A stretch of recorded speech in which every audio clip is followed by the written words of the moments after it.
Apa? Kita harus mulai membaca diri kita mulai dari yang fisik. Nah, di sana kan banyak yang bisa kita baca di sana. Inilah Quran yang hidup. Quran tanpa tulisan.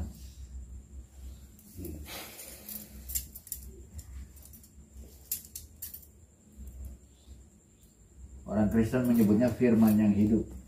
Tapi orang menganggap firman yang hidup itu hanya Yesus. Bukan, kita semua adalah firman yang hidup. Tergantung kita bisa membaca nggak kitab suci kita sendiri.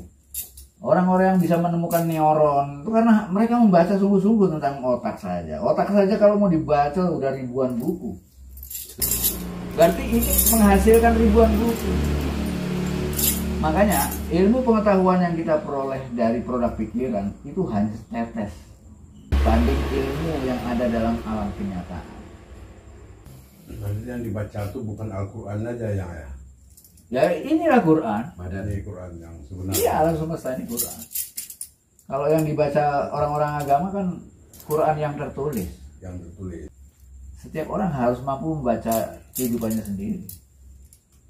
Kalau kita bisa berdialog dengan orang-orang zaman dahulu, kita ada dialog ke masa kini, mereka akan terkaget-kaget dengan kemajuan yang bisa dicapai oleh zaman ini. Jangankan beberapa generasi, kita melihat diri kita saja. Bagaimana pola pikir orang tua kita dan anak kita. 3 generasi aja ini udah kita bisa melihatnya Berubah, berbeda. Berbeda. Ya.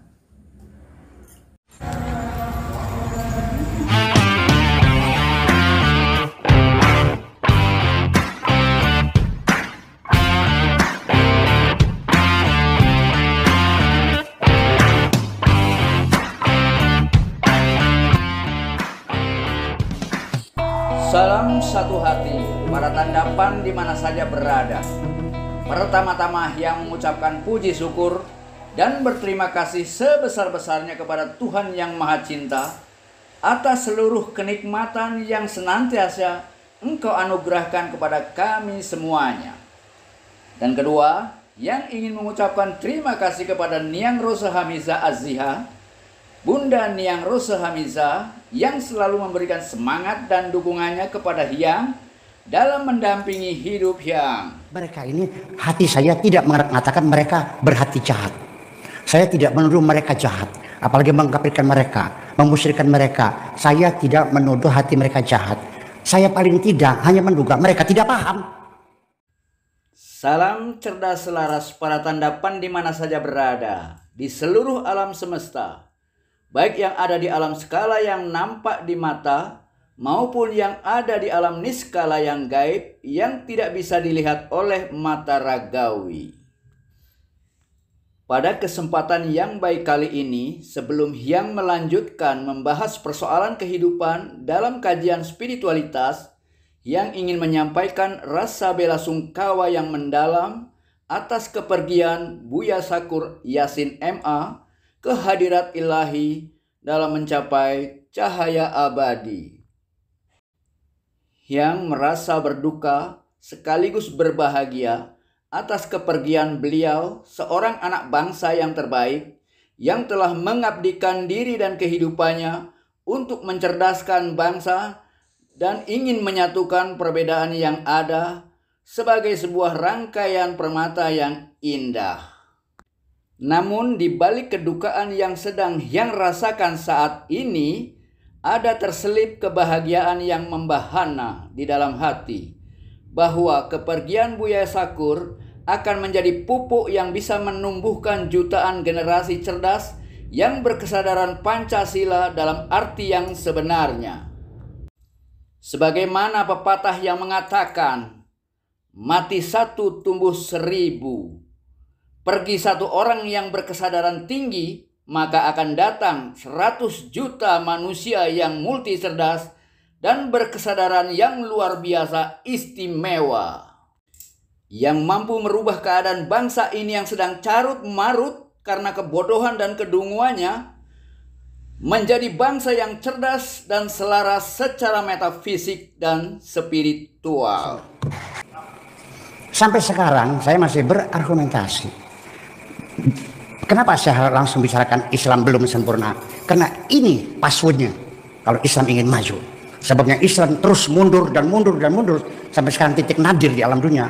Ya, bangsa yang paling bodoh, paling perang saudara, paling tidak jujur, ya kan? Paling melarat dan sebagainya.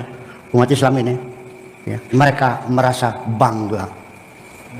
Mereka tidak merasa bahwa umat Islam lagi dihukum. Bertemu kembali dengan saya, Hyang Weldo, pengelola channel khusus yang selalu mengangkat seluruh persoalan kehidupan manusia dalam tataran dan di dalam kajian spiritualitas. Dan pada kesempatan kali ini, Hyang kembali melanjutkan dialog santai Hyang dengan Bapak Rajo Ujang beserta rombongannya yang datang dari Lampung. Salam satu hati para tandapan di mana saja berada. Sebagaimana yang sering diterangkan oleh Dr. Des Ryu Hasan yang meletakkan seluruh fatwa saintismenya sebagai cara pandang neuroscience yang mengatakan tentang manusia antara lain bahwa tidak diragukan lagi perilaku manusia sebagai hasil kerja otak. Perilaku apapun, baik perilaku yang disadari maupun perilaku yang tidak disadarinya. Jangan kaget, begitu lanjutnya, bahwa manusia itu setiap hari 99,99% kegiatannya itu sepenuhnya tidak disadarinya. Memang sungguh tragis sosok manusia yang digambarkan oleh Ryu Hasan. Manusia tidak lebih hanya sebuah robot yang tidak berdaya, di mana seluruh perilakunya 99,99% banyak ditentukan oleh kerja saraf di otaknya.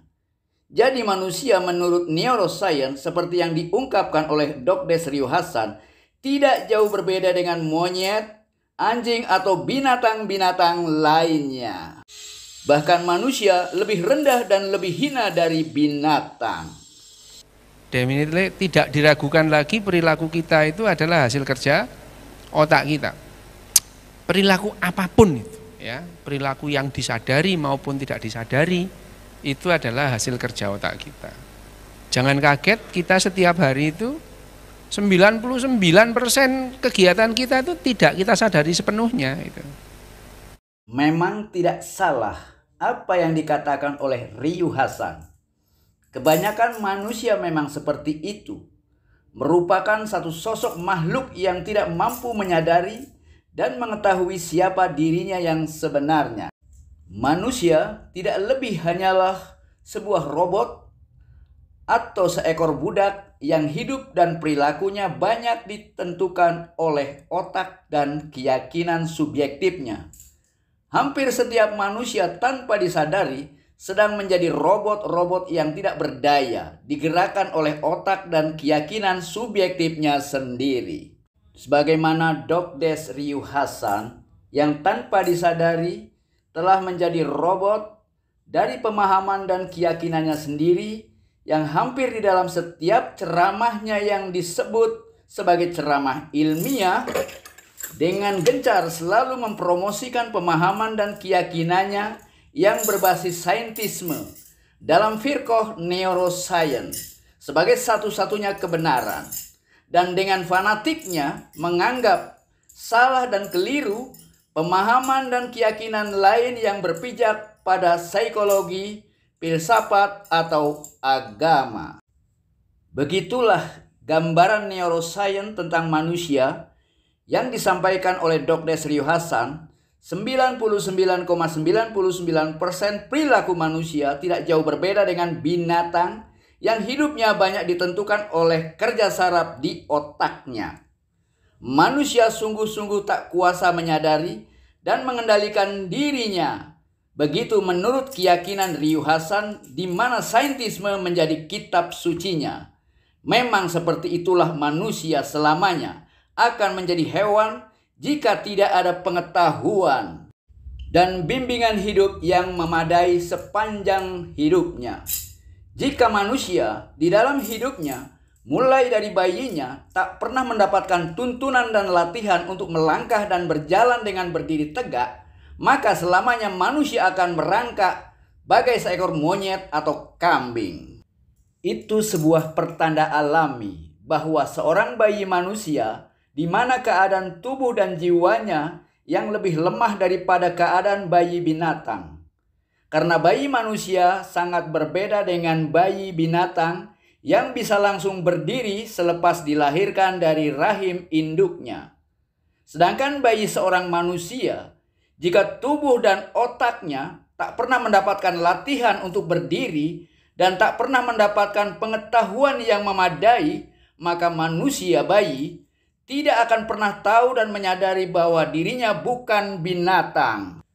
Begitu pula untuk pertumbuhan yang lainnya seperti jiwa dan kesadarannya, sehingga membangkitkan daya spiritualitas kerohaniannya, maka dibutuhkan adanya latihan-latihan fisik dan lakuan-lakuan metafisik, seperti misalnya mengaktifasi seluruh cakranya sebagai medan magnet bioelektrik.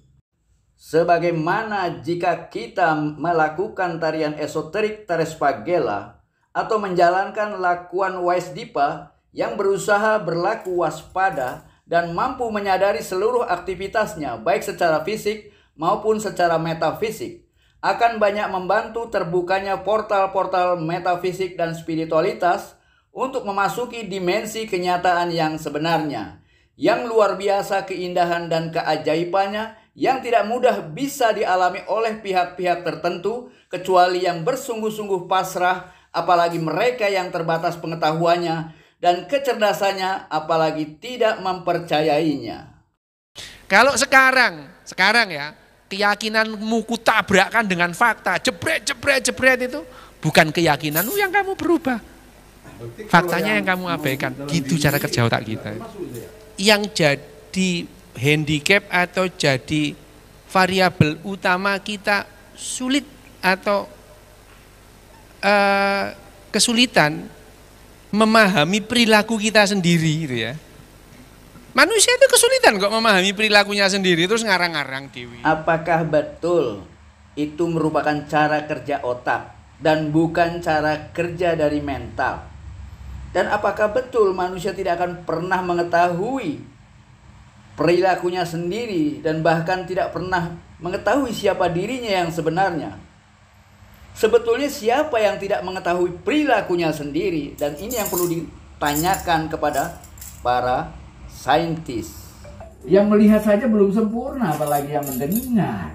Sama jauh ya. Hah? Sama jauh. Ya iya.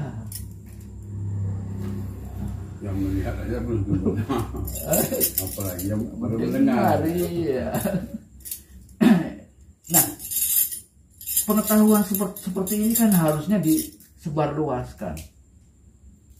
Oh, anak-anak tuh siap untuk mendapatkan pengetahuan apapun, mereka siap. Apalagi anak-anak milenial sekarang. Tapi jelas ya, pengalaman itu penting. Kalau wacana melulu ya nggak ada artinya apa-apa. Anak-anak siap. Wong sekarang anak-anak bayi aja udah bisa mainan HP loh. Iya. Padahal belum bisa baca, tapi dia nggak pernah tersesat dan nggak pernah merusak. Yang tuh punya cucu, bayi itu bisa cari sendiri dia apa yang dia butuhkan. Bisa, padahal dia belum bisa baca. Iya, tahu dia ya. Iya. Sedangkan kita kadang-kadang sudah bisa baca masih ragu-ragu nih, takut salah. Dia lancar aja deh. Lancar. Karena dari kecilnya. Dari kecil di sini sudah otaknya itu seolah-olah sudah disesuaikan dengan kemajuan zamannya. Kita masih ragu-ragu, padahal sudah jelas kata-katanya. Tapi kita ragu-ragu kan, bahasa teknis dengan bahasa kata kan beda. Berarti ini sudah bisa meditasi? Siapa? Bang? Belum. Oh, belum? Belum dikasih ujangan sebenarnya. Oh, Kalau latihan pernapasan itu bisa. Bisa nanti latihan pernapasan saja sama nama bisa. Sudah latihan tadi ya? Udah. Paling enggak Waisdipa pernapasan 3 tingkat. Waisdipa harus dengan sungguh-sungguh dan harus punya pengertian yang mendalam. Waisdipa itu sebetulnya pelajaran tentang takwa. Dia merupakan bagaimana mempraktekkan takwa, itu Waisdipa. Karena yang dimaksud takwa itu kalau dipahami dengan istilah takut itu salah. Takwa seringkali dipahami orang takut pada Tuhan. Salah sama sekali. Ngapain takut sama Tuhan? Memangnya Tuhan setan? Memangnya Tuhan genderuwo? Memangnya Tuhan preman? Takutin ya. Iya. Ya keliru bahasanya kalau kita takut sama Tuhan. Ya rata-rata orang kayak gitu ya. Nah iya. Ya. Takut. Nah, mungkin takut sama Tuhan tuh harus dianggapnya sebagai orang yang kita cintai. Maka ketakutannya beda. Takutnya kita dengan orang yang kita cintai kan malah takut ditinggalkan. Ya. Bukan takut gazab ya. Bukan takut jatuh, takut ditinggal. Malah orang yang mencintai itu bilang lebih baik kamu pukul aku daripada kau tinggalkan. Hah? Iya. Kan gitu ya. Coba kalau kita berhadapan dengan orang cintai ya. Jangankan ditinggalkan, ditinggalkan bikin pusing ya. Makanya lebih baik kau pukul aku daripada Sifatnya mana Kang? kau jaya. Yang bersifatnya mana? Begitu pun terhadap Tuhan. Memberi jarak dengan pikiran itu. Oh, itu efeknya ke sana ya? Ya. Takwa ya? Mewaspadai. Ya, mewaspadai pikiran. Kita hanya mewaspadai pikiran dengan seluruh sensasinya. Setiap sensasi yang muncul dalam tubuh kita itu harus kita waspadai. Itu cukup gitu ya? Iya, tapi nggak cukup begitu. Dalam prakteknya agak sulit.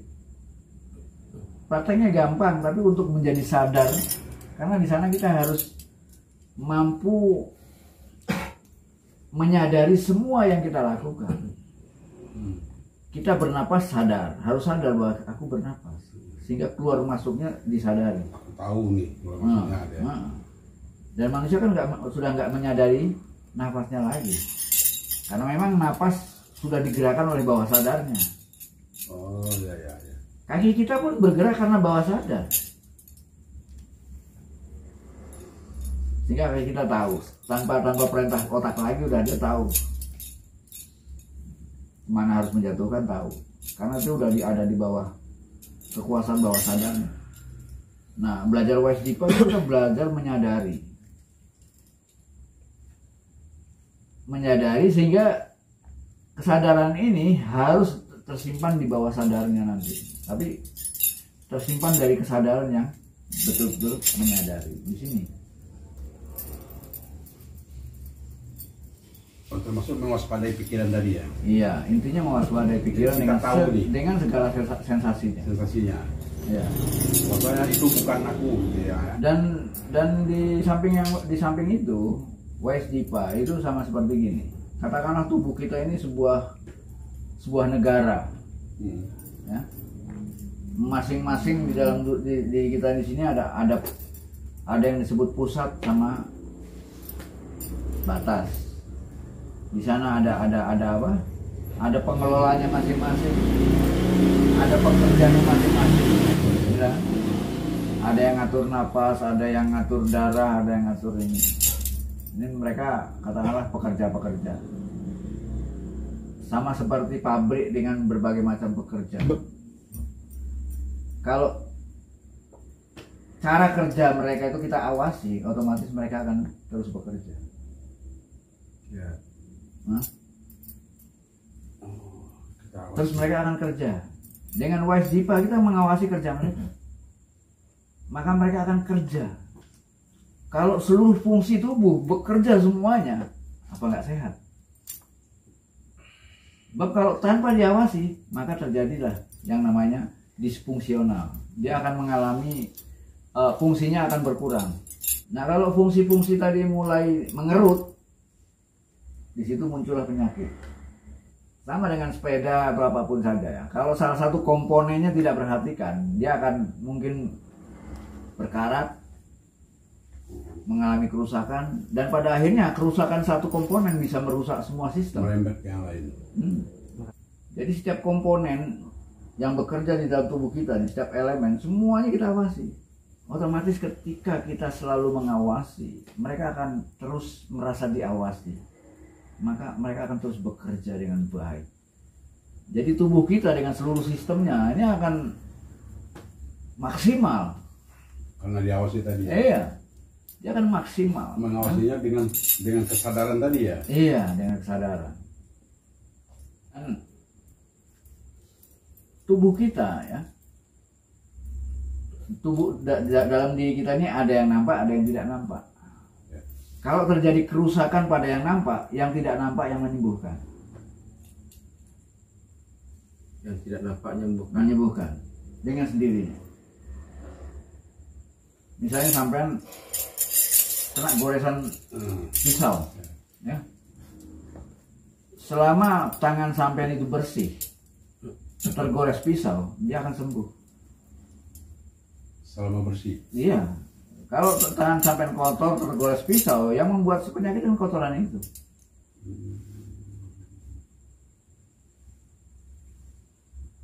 Karena tubuh kita ini sudah punya sarana untuk membenahi.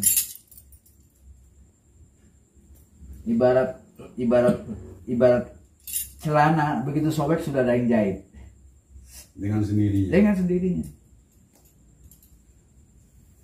Sel-sel kita tuh mampu bekerja dengan sebaik-baiknya untuk membenahi dirinya. Dan semua sel-sel kita itu tergantung pada komando kita. Sel itu. Iya, dan yang komando ya di sini ada komandan. Komandannya itu ada di kelenjar yang namanya pituitari. Di otak. Di kelenjarnya, bukan di otaknya. Namanya pituitari, tapi dia ada di otak sini. Tapi dia bukan otak, kelenjar. Nah, kelenjar inilah komandannya. Dia yang memberikan perintah-perintah, tapi dia hanya komandan. Menjalankan tugas tergantung pada perintah. Nah, perintahnya apa? Perintahnya adalah keyakinan. Tergantung keyakinan sampai salah atau benar. Itu termasuk menentukan. Iya, menentukan. Kalau kita mengatakan, waduh, aku kalau hujan-hujanan mesti pilek. Pilek benar ya? Iya. Karena keyakinannya begitu. Gitu. Semua sel akan bekerja sesuai dengan keyakinannya. Sel-sel ini seperti orkestra. Ya. Sedangkan pemimpin kelenjar ini seperti tukang apa? Weekend apa itu? Yang Iya. Kesana ikut kesana. Oh, dia mengikut aja kemana? Iya. Nah, keyakinan kita itu seperti yang ngatur mau kemana? Itu ya. Nah, itu keyakinan. Ini ikut. Jadi tubuh kita ini kalau keyakinan kita sakit ya sakit, keyakinan kita sehat. Bukan hanya di tingkat fisik, tapi juga di tingkat mental. Kita berhasil atau gagal, itu. Tubuh kita akan bekerja sesuai dengan ketentuan yang sudah kita lakukan, kita buat sendiri. Itulah mengapa perlunya kita belajar mengenal diri sendiri. Bukan hanya mengenal siapa kita, tapi juga mengenal bagaimana tubuh kita, bagaimana darah kita, bagaimana sel-sel itu terbentuk, dan bagaimana sel-sel itu bekerja sama satu dengan yang lain. Itu berlaku juga untuk nggak cuma untuk fisik tadi ya? Iya, itu semuanya. Makanya kan kata-kata ikro bismillahirrahmanirrahim kholaq. Bacalah dirimu yang terbentuk dari segumpal darah. Loh. Padahal kita ini bukan gumpalan darah, kita ini ruh. Tapi kenapa Tuhan mengajarkan kita untuk membaca yang berbentuk gumpalan? Artinya apa? Kita harus mulai membaca diri kita mulai dari yang fisik. Bagaimana membaca darah, cara kerja darah. Darah yang sehat bagaimana, darah yang tidak sehat bagaimana. Kenapa harus ada darah? Apakah darah itu sangat substansial dalam kehidupan kita? Nah, di sana kan banyak yang bisa kita baca di sana. Inilah Quran yang hidup. Quran tanpa tulisan.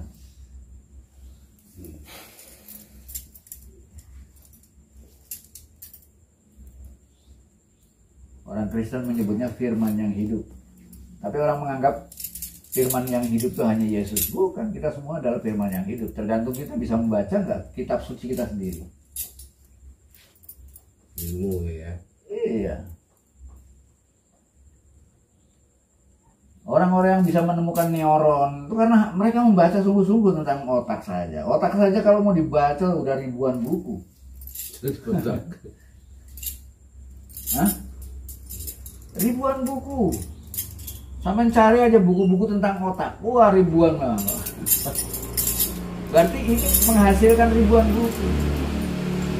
Makanya ilmu pengetahuan yang kita peroleh dari produk pikiran itu hanya setetes dibanding ilmu yang sebenarnya yang berpijak pada kenyataan. Sebesar apapun ilmumu, selebar lautan manapun ilmumu, hanya setetes air dibanding ilmu yang ada dalam alam kenyataan. Yang baru digali oleh manusia kan masih sudah jauh dan dalam. Kita menyelidiki otak sudah pada tingkat neuron, Dan di wilayah kehidupan sudah pada tingkat di sel. dalam semesta ini sudah sampai ke tingkat fisika kuantum. Berarti yang dibaca itu bukan Al-Quran aja ya? Ya inilah Quran. Ini Quran yang sebenarnya. Iya, alam semesta ini Quran. Kalau yang dibaca orang-orang agama kan Quran yang tertulis. Yang tertulis. Itu kan hasil bacanya Nabi Muhammad. Setiap orang harus mampu membaca kehidupannya sendiri. Jadi dari Nabi Muhammad ini berarti lebih luas lagi ini yang bacaannya ini. Kalau Nabi Muhammad dia kan yang dibacaan itu kan yang dilihatnya sendiri gitu ya. Dilihatnya bukan hanya sendiri. Bukan hanya sendiri.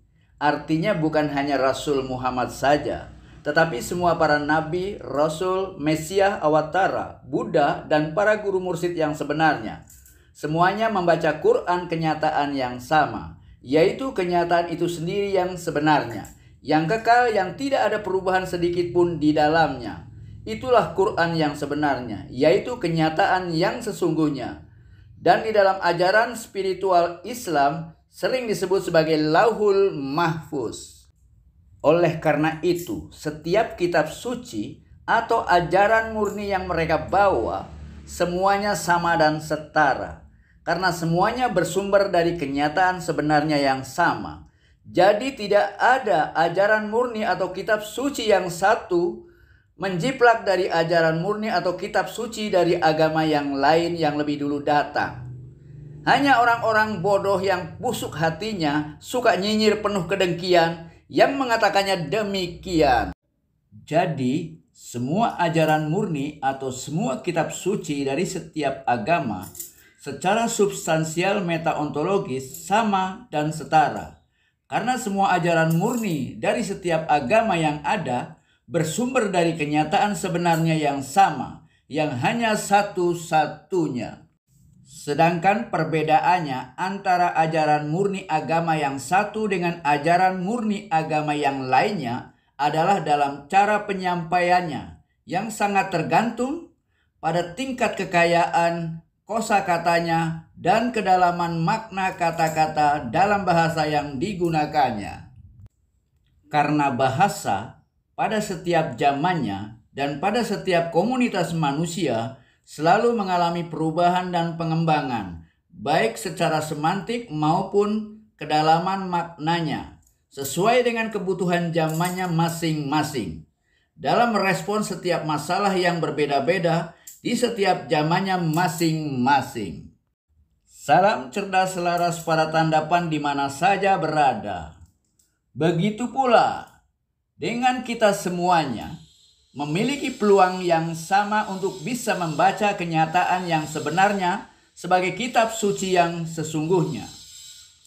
Oleh karena itu, mengenal dirimu sendiri yang sebenarnya adalah langkah pertama dalam membaca kenyataan yang sebenarnya dalam ukuran mikrokosmik sebagai jembatan yang akurat dan terpercaya dalam memasuki kenyataan Tuhan sebagai substansi absolut yang meliputi dan menguasai alam semesta secara makrokosmik. Sedangkan dalam membaca kenyataan yang sebenarnya sebagai kitab suci yang sesungguhnya, baik yang makrokosmik maupun yang mikrokosmik, membutuhkan beraneka kecerdasan yang memadai.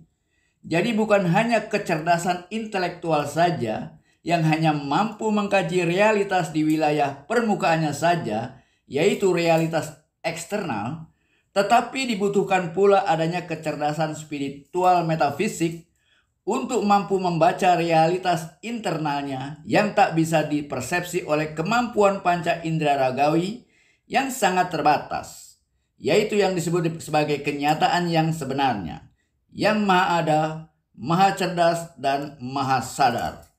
Jadi, bukan hanya orang-orang yang mengaku-ngaku Jawa saja yang mempunyai kitab teles, tulis tanpa papan. Semua manusia, semua bangsa, pada tingkat kesadaran tertentu, yaitu pada kesadaran murninya, mampu membaca kenyataan yang sebenarnya sebagai kitab suci yang sesungguhnya atau sebagai kitab telesnya masing-masing. Persoalan dalam membaca kenyataan yang sebenarnya bukan tergantung kepada subjek yang membacanya, sekalipun dia seorang nabi atau bukan, melainkan sangat tergantung pada objek yang dikajinya, yaitu kenyataan yang sebenarnya, yang sama, yang ditempatkan sebagai objek materianya. Siapapun orangnya, maka kenyataan yang sama yang menjadi objek materianya, maka hasilnya akan sama saja sebagai objek formalnya, yaitu spiritualitas atau metasaintifik. Oleh karena itu, sangat dibutuhkan adanya kecerdasan dan kecermatan khusus dalam membaca kitab suci masing-masing agama agar bisa membedakan antara kebenaran objektif universal ajaran murni semua agama yang bersumber dari kenyataan yang sebenarnya yang sama, yang kekal non-dualitas, dengan pemahaman dan keyakinan subjektif para penganutnya yang bersumber dari pikirannya masing-masing yang dualitas, dangkal, dan terbatas. Jadi kalau gitu yang juga tuh nggak, kalau Islam kan banyak zikir segala macam tuh, nggak ke situ arahnya ya. Kalau zikir itu kan pengetahuan itu hanya praktek-praktek untuk agama yang diyakini aja. Bukan melakukan konfirmasi dan afirmasi zikir itu. Jadi di masa anak-anak atau di masa remaja itu masa-masa di mana ibarat dia alat, masa-masa di mana kita mulai menanamkan banyak data. Itu anak itu. Ya, berzikir termasuk kita bagaimana menghidupkan data-data tadi.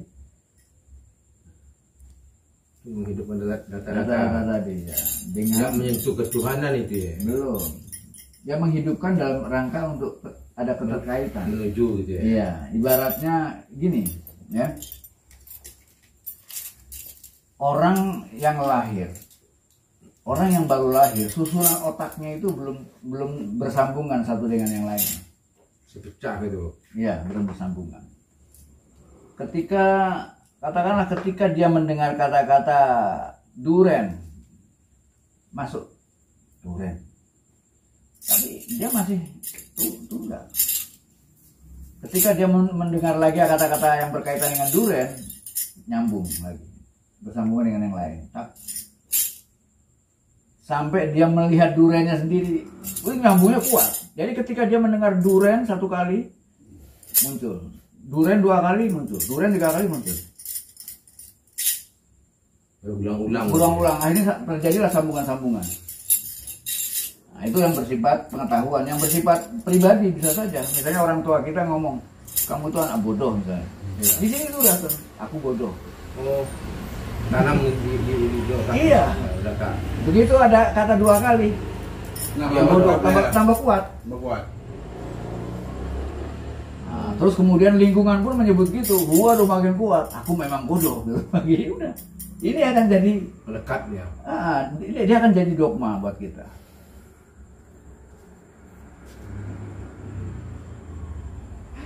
Jadi neuron itu saling bersambungan satu dengan lain.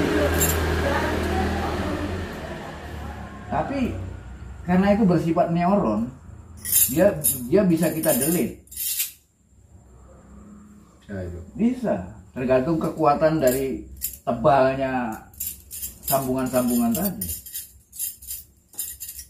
Maka pengetahuan kita pun harus bersambungan. Nah, manusia seringkali mengisi datanya hanya melulu orang agama, hanya data-datanya melulu agama. Ya. Orang Islam hanya data-datanya Islam saja, agama Islam aja. Dan hanya aliran pemahamannya saja. Aliran yang lainnya disebut di sini ada salah. Ya. Sudah dicap duluan, duluan. Iya. Tanpa kemudian nggak ada ilmu yang lain. Ya, nggak ada masuk. Ya. Ilmu tentang alam semesta, ilmu tentang psikologi, banyak ilmu-ilmu semuanya. Ini harus lengkap. Kalau data-data nggak lengkap, kita akan jadi orang-orang yang fanatik pada satu. Padahal yang berbeda antara manusia dengan yang lain karena data. Dan data itu bukan kita. Ya, data itu hanya alat bantu. Masih alat bantu ya. Iya, alat bantu. Alat bantu. Sama dengan kalau kita sekolah, ini buku misalnya. Terus di situ ada gambar buku. Itu kan alat bantu saja. Ya kan? Dan ini buku itu pun juga alat bantu. Karena nama itu kan hanya untuk lebih mudah. Lebih mudah untuk berkomunikasi. Iya. Maka kita kasih nama. Di sini kita punya dua memori. Memori yang mencatat tentang nama-nama. Dan memori yang satu adalah memori yang mencatat tentang keterkaitan nama yang satu dengan kata-kata yang lain. Memori yang satu yang disebut dengan memori episodik itu berkaitan dengan sejarah, berkaitan dengan perjalanan.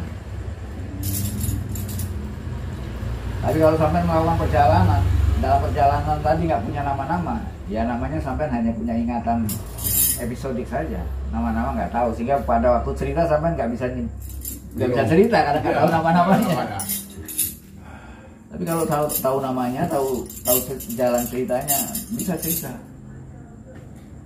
Bisa menjadi sebuah cerita. Iya. Nah, dua memori ini biasanya kalau sudah tua-tua seperti ini, tapi kalau mereka nggak tertarik lagi dengan pengetahuan, kalau kita tertarik, kalau udah tua, mulai tertarik dengan masalah spiritual, berarti ada pengetahuan baru lagi. Ketika ada pengetahuan baru lagi, satu pertanda butuh alat, butuh lemari untuk menyimpan pengetahuan ini. Butuh apa?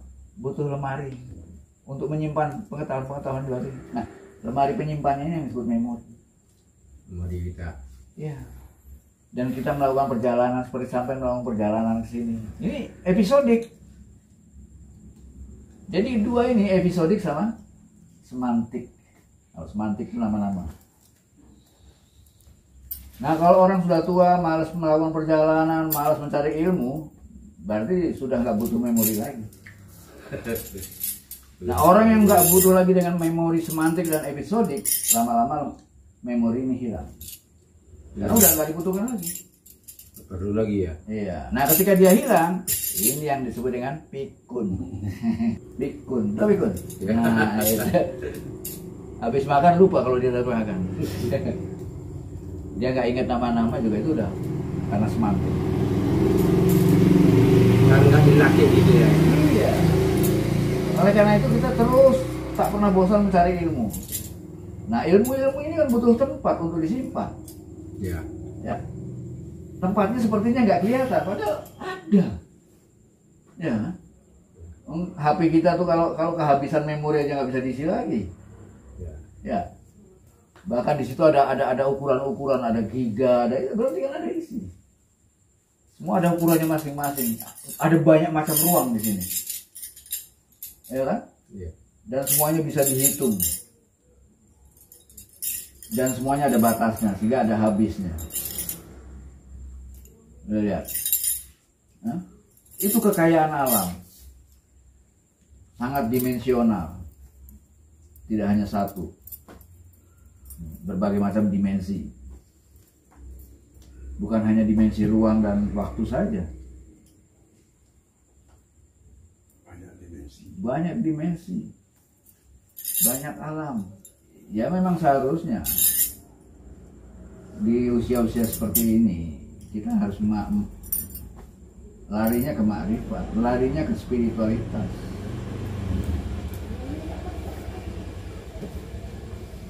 Nabi Muhammad umur berapa tuh? 40. Umur 40 itu sudah memasuki ke wilayah spiritual. Sampai pada akhir hidupnya dia sudah mencapai makrifat tingkat tinggi. Tapi yang namanya pengetahuan nggak pernah selesai. Beda dengan yang diketahui. Iya. Ya. Karena setiap zaman itu punya kemajuan sendiri-sendiri. Berubah terus ya. Yang tidak bisa terjangkau oleh pengetahuan saat itu. Karena setiap orang tergantung pada memori di otaknya. Kalau kita bisa berdialog dengan orang-orang zaman dahulu, kita ada dialog ke masa kini, mereka akan terkaget-kaget dengan kemajuan yang bisa dicapai oleh zaman ini. Jangankan beberapa generasi, kita melihat diri kita saja. Bagaimana pola pikir orang tua kita dan anak kita. 3 generasi aja ini udah kita bisa melihatnya. Berubah, berbeda. ya. Berbeda. Ya. 3 generasi saja. Orang tua kita dan anak kita. Udah beda. Pola pengetahuan, pola pikir. Zaman Iya. Dan lagi pula yang namanya evolusi bukan hanya pada bentuk. Otak kita pun berevolusi. Kapasitasnya berevolusi juga. Fungsinya berevolusi. Tapi memikirkan itu terdatang sendiri itu yang ya. Berkembang sesuai dengan kebutuhan. Seperti HP kita saja. HP terus berevolusi kan. Dulu HP mungkin hanya untuk panggil call, sekarang banyak sekali aplikasi. Berevolusi menyesuaikan diri dengan kebutuhan zamannya. Otak kita nggak jauh beda dengan HP. Otak kita gitu juga. Iya, berevolusi. Muncul fungsi-fungsi baru. Muncul aplikasi-aplikasi baru dalam otak kita. Bekerja semuanya dengan baik. Jadi jangan heran, otak orang zaman kolonial dengan zaman milenial beda. Jauh ya. Jauh yang ya. Nah, sedangkan kita ini otaknya di tengah-tengah kolonial dan milenial. Iya. Anak-anak kita milenial, orang tua kita kolonial. Kita ini nggak tahu generasi apa nih. Sudah beda. Tapi otak kolonial itu lebih tangguh. Mereka memang terbatas, aplikasinya terbatas, tapi tangguh. Kuat ya. Kuat dalam menghadapi hidup. Nah, otak-otak milenial ini gampang galau orang-orangnya. Tapi canggih cara kerjanya. Seluruh pengetahuan bisa dilalap dah sama anak-anak kita. Tapi anak-anak kita mudah sekali rapuh jiwanya. Nggak kuat gitu. Iya. Rapuh, sangat rapuh. Pengetahuan super. Tapi mentalitas rapuh. Ada kelemahannya yang. Iya, di situ. Makanya orang-orang zaman milenial atau di bawahnya nanti bisa-bisa menjadi manusia-manusia kepiting. Tahu manusia kepiting? Manusia kepiting itu artinya luarnya nampak kuat dan keras. Kepiting aja ya. Iya, tapi dalamnya rapuh. Lunak ya. Kuat, luarnya kuat ya. Seolah-olah hebat ya. Ditabrak nggak apa-apa. Tapi dalamnya rapuh. Sedangkan yang disebut manusia, dalamnya yang kuat, luarnya lunak. Itu yang sebenarnya ya. Iya. Kuat ya, tulang kita kan kuat tuh ya dalamnya, nggak nampak. Nampak ya. Hah? Kuat ya. Dengan adanya, kalau luarnya lunak gini, otomatis kita pun akan berhati-hati terhadap orang lain. Karena kita juga merasakan kalau ketabrak sakit, oh jangan nabrak. Ya coba kalau kulit kita kepiting, main tabrak-tabrakan gitu kan. Remut dia lah ya. Dalamnya hancur. Nah itu bedanya manusia zaman dulu dengan zaman sekarang. Zaman sekarang nampaknya kuat garang. Nggak biasa. Ini semua pikiran yang ya. Bersila Iya, ini. Pemikiran ya. Pemikiran, data-data, dan nggak sadar pada dirinya.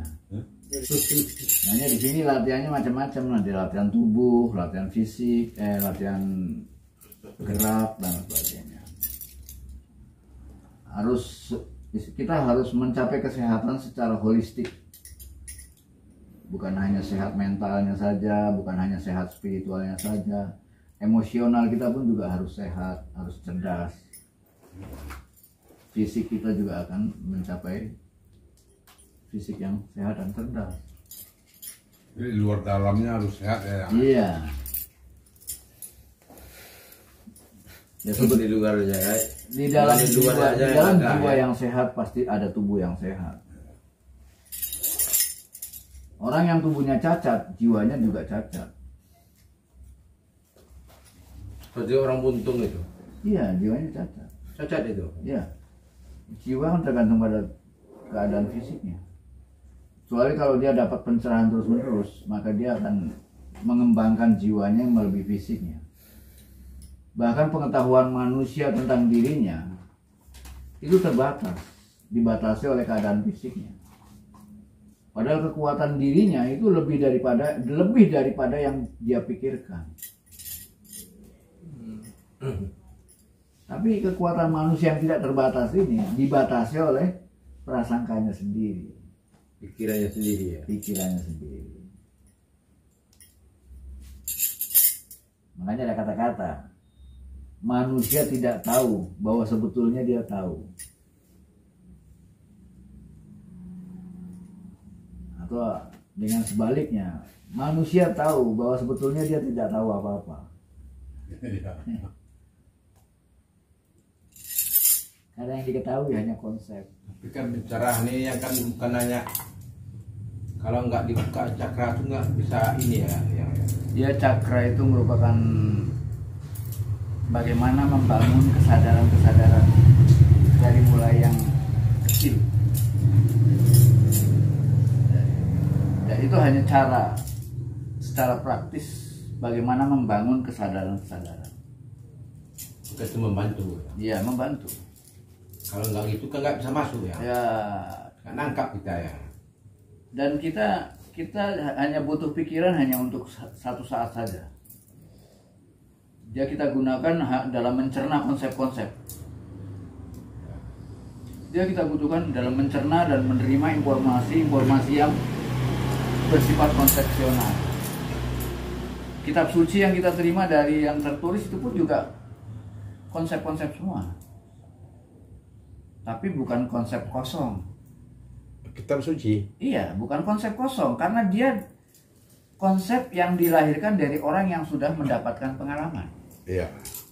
Seperti misalnya Hyang mengatakan kopi ini manis. Kata-kata kopi ini kan konsep. Tapi perkataan ini kan muncul dari Hyang yang sudah minum kopi ini.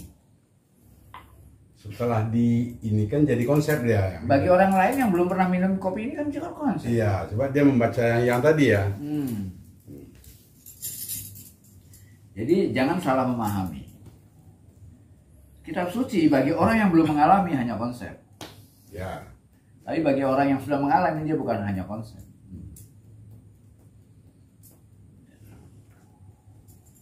Sama dengan peta-peta ya. Bagi orang yang sudah kemana-mana, dia bisa membaca peta itu dengan baik. Tapi bagi orang yang nggak pernah kemana-mana, dia nggak tahu peta-peta yang ditunjuk. Cuma saya bingung ini loh yang tadi agama murni itu dia kan dimusyafkan apa disalin ke Al-Quran. Nah sementara kan wahyu yang masuk yang dapat di Jambi ini kan apakah berupa tulisan itu apa gimana ya? Nggak ada tulisan itu. Ketika dia menjadi tulisan atau menjadi perkataan, itu udah proses membumikan. Padahal bukan tulisan ya? Bukan. Padahal dia yang dilihat itu dia kenyataan. Dari apa tadi? Dia kenyataan. Jadi semuanya bersumber dari kenyataan. Dan kenyataan itu bukan tulisan. Seperti alam semesta ini kan, Ya. nggak ada tulisannya. Tapi ketika Einstein mencoba untuk menuliskan semua penemuannya, kan jadi tulisan. Menjadi tulisan ya, Iya. yang dilihat di alam kenyataan tadi itu ya. Jadi tulisan. Di Nah, situ. di pas dia membumikan itu di situ nggak mungkinnya salah makna itu ya, atau penafsiran itu. Tidak salah. Dia akan menggunakan kata-kata yang tepat. Dan kata-kata itu yang justru yang salah adalah yang menafsirkannya. Dia bisa multi. Kata-kata yang sederhana, kata-kata itu kan diambil setelah dia menyepakati. Ini yang harus bisa kupakai. Oh ada kode-kodenya di situ ya. Iya.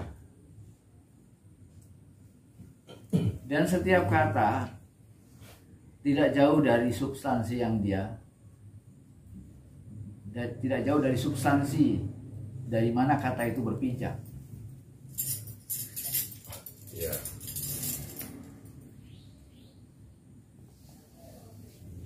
Misalnya kata-kata api, mungkin dia bisa disebut apa-apa, itu kan hanya kesepakatan aja. Setiap bangsa punya kesepakatan dalam menyepakati satu kata untuk substansi yang sudah diketahui. Nah itu yang kata yang dulu apa Nabi Adam inilah yang penemu kata-kata pertama sekali. Semenjak dia ada langsunglah turun derajatnya gitu ya. Ya ketika orang mulai mengenal kata-kata, maka dia terjebak dalam kata-kata. Ya. Dan karena manusia terjebak dalam kata-kata, otaknya pun lebih banyak yang bekerja adalah otak-otak yang berkaitan dengan kata-kata. Dengan otak yang berkaitan dengan penglihatan atau gambar, otak yang berkaitan dengan rasa itu menjadi mengerut dan tidak berfungsi. Oh. Otak yang berkaitan dengan kata-kata yaitu yang disebut dengan lobus temporal. Ya. Nah akhirnya lobus temporalnya berkembang lebih besar daripada otak-otak yang lain,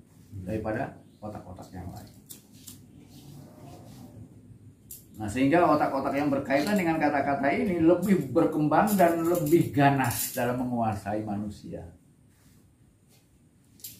Akhirnya manusia hanya bermain di wilayah kata-kata,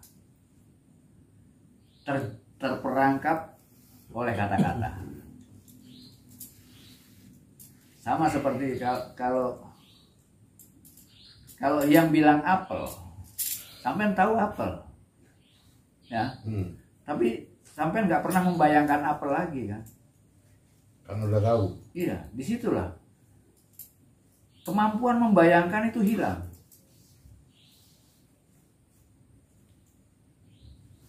Gara-gara kata-kata. Gara-gara udah tahu. Ya, gara-gara dia tahu namanya. Jadi dia nggak perlu lagi membayangkan. Tapi seorang anak kecil ketika dia belum kenal nama, dia hanya tahu sesuatu karena gambar, karena wujud daripada kenyataan itu. Apel itu bagaimana dia tahu. Sehingga seorang anak ketika dia mencoba menggambar apa yang dia lihat bisa lebih sempurna dari orang dewasa. Karena otak yang berkaitan dengan bayangan itu lebih kuat daripada kata-kata. Ketika seorang anak mulai belajar bahasa, maka dia mulai lemah otak membayangkannya. Padahal kemampuan mencipta sangat tergantung pada otak membayangkan. Membayangkan. Iya. Dan manusia seringkali menggunakan otak membayangkan pada saat kondisi-kondisi tertentu saja. Pada kondisi-kondisi yang betul-betul dia hanyut. Baru dia membayangkan. Bisa membayangkan tanpa disadari. Tapi pada kondisi-kondisi dia sadar, dia nggak bisa membayangkan. Maka kemampuan manusia membayangkan seringkali terjadi pada saat dia takut. Iya. Bayang-bayangan ya. Bukan takut miskin, takut itu langsung terbayang. Terbayang ya? Iya, ketika dia belanja duitnya tinggal segini udah takut habis. Udah terbayang tuh. Nah, ketika kita membayangkan saat itu tercipta. Berarti kan berhasil kan? Ya, kalau yang dibayangkan gagal. Berhasil gagal. Berhasil gagal. Lah iya, berhasil gagal. Bukan berhasil sukses. Harusnya.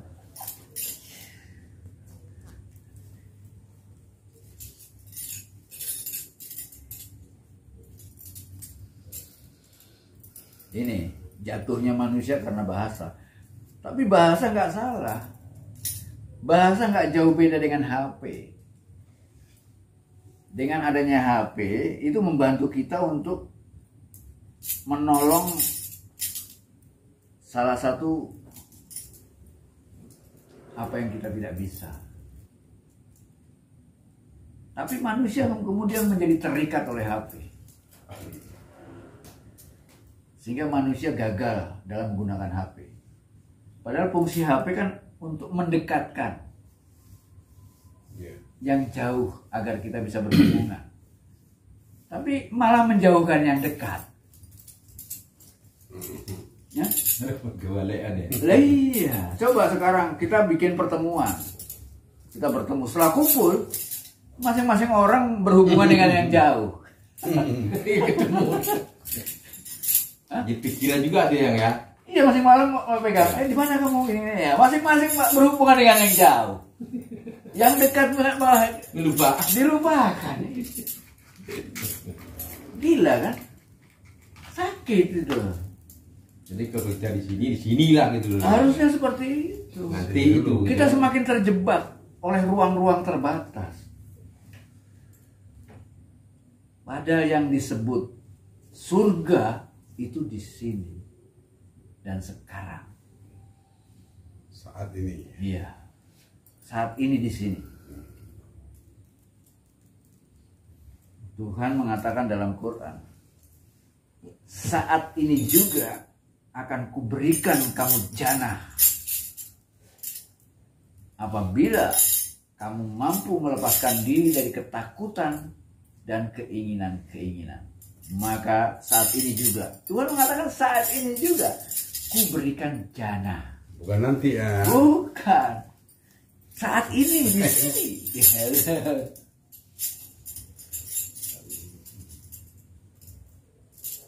Dan manusia nggak pernah di sini dan saat ini. Karena setiap saat ini yang dipikirkan besok atau kemarin. Ya. Langsung hanyut ya. Jadi saat ini hanya digunakan untuk berpikir kemarin. atau besok. Atau besok.